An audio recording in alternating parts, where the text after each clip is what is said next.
orang-orang cerdas dan bergelar akademisi tinggi lebih mudah menipu, membodoh-bodohi masyarakat. Di sisi lain, juga bisa mengajak masyarakat berpikir dengan benar.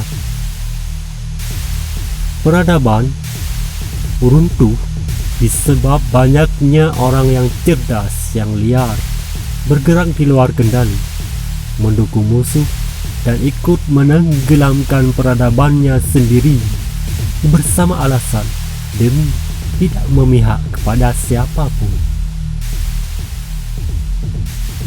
Setiap warna politik itu ada kaitannya dengan sejarah masa silam.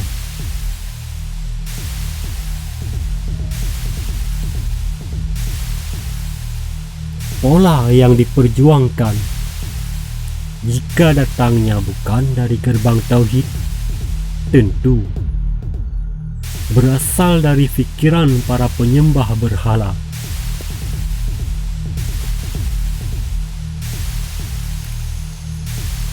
Orang yang berasal dari keturunan baik tidak akan berkhianat. Tiap masa pasti ada orang yang baik dan jahat. Dua tipe ini selalu ada dalam suatu pemerintahan di seluruh dunia. Orang jahat muncul ketika kekuatan jahat lainnya dalam skala besar hadir.